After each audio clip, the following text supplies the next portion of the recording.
சேனலுக்கு உங்களை அன்போடு வரவேற்கு. இன்றைக்கி நம்ம பார்க்க போகிறது பச்சை மிளகாய் புளி மல்லி தாங்க. அதுக்கு பச்சை மிளகாய் ஒரு 10 எடுத்து வச்சுருக்கேன், 10-12 இருக்கும். சாம்பார் வெங்காயம் ஒரு 10-15, அதே போல் பூண்டு, இங்கே கொஞ்சம் பஜ்ஜி மிளகாய் நேற்று பஜ்ஜி போட்டதாக இருந்ததுங்க, அதையும் சேர்த்துருக்கேன். புளி அவ்வளோதாங்க. அப்புறம் வெல்லம். இந்த பக்கம் மஞ்சள் எடுத்துருக்கேன், அதில் கடுகு,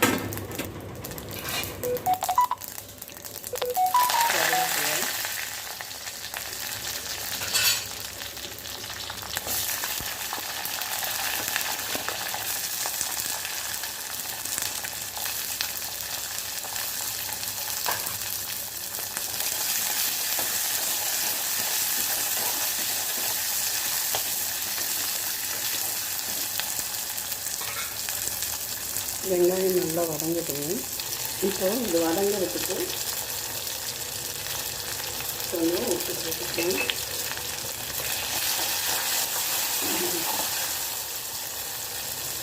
இதுக்கு முக்கியமாக அரிசி கழுவுற தண்ணி கழுவி சாறுன்னு சொல்லுவாங்க. ஃபஸ்ட்டு ஊற வச்சுக்கோங்க. முதல் தண்ணியை கீழே விட்டுட்டு 2-3 தண்ணி இல்லைங்களா, அதை எடுத்து வச்சுக்கோங்க. அது சேர்க்கும்போது சிவனும் கூடி வெங்காயம் நல்லா வதங்கட்டும்.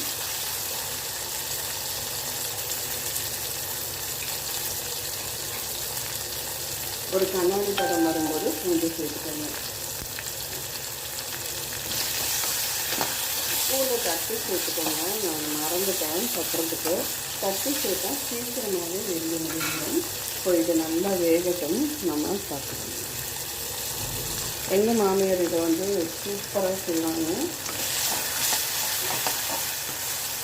நம்ம முழுசாக போடுறோம் இல்லைங்களா, அவங்க அதுக்கேற்ற மாதிரி கொடிக்கா மாதானு நல்லா வயலில் குட்டியாக இருக்குங்க. அது இன்னும் நல்லாயிருக்கும். இப்போ இது வதங்கட்டும்னு நம்ம பார்க்கலாம். இது ஊற்றி சாப்பிட்ற மாதிரி வச்சுக்கக்கூடாதுங்க, தொட்டு சாப்பிடணும்.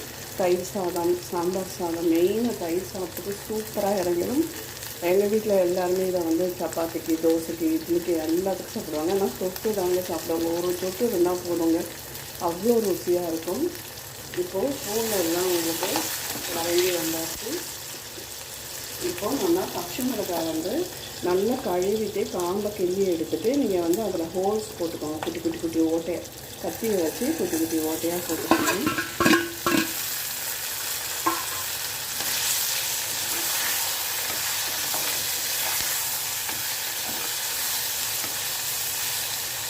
இதையும் சேர்ந்து நல்லா வதங்கி வரட்டும். பச்சை மிளகாய் நல்ல கலர் மாதிரி வரணும்.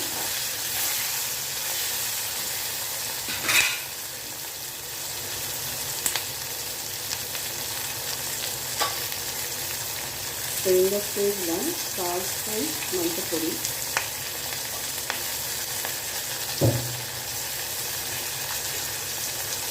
அப்புறம் பெருங்காயத்தூள் 1 ஸ்பூன் சேர்க்குறேன்.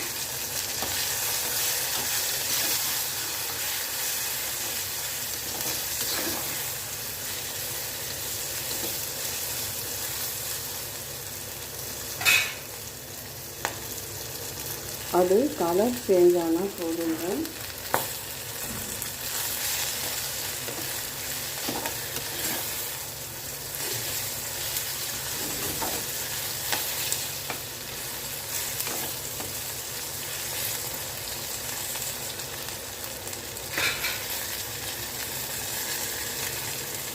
நல்லா வதங்கிச்சுன்னா காரமும் கொஞ்சம் இறங்குங்க.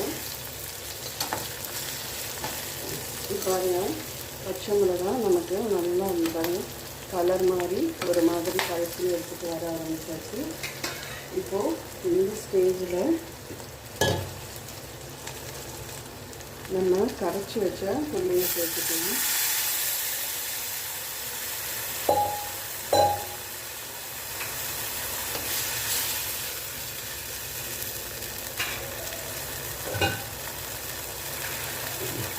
அதுக்கப்புறம் தனி புளிச்சாறு,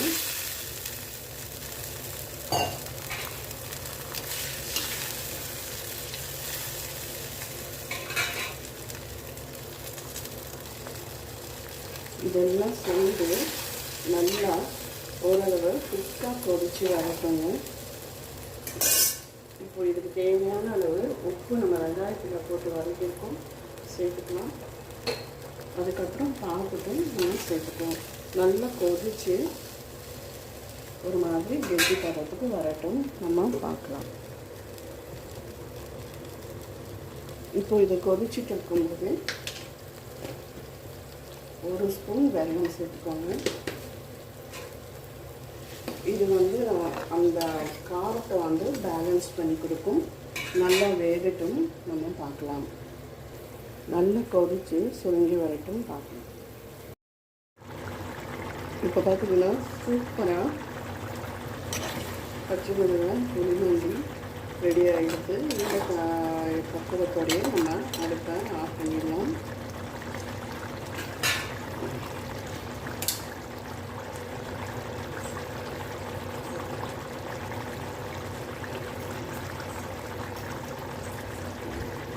இப்போது இதில் ஒரு 2 ஸ்பூன் நல்லெண்ணெய் விடுறேன். அவ்வளோதான், சூப்பரான பச்சை மிளகாய் புளிமல்லி ரெடி ஆகிடுது. கண்டிப்பாக இந்த வீடியோ பிடிச்சிருந்தா லைக் பண்ணுங்கள், ஷேர் பண்ணுங்கள், சப்ஸ்கிரைப் பண்ணுங்கள், கமெண்ட் பண்ணுங்கள். நன்றி, வணக்கம்.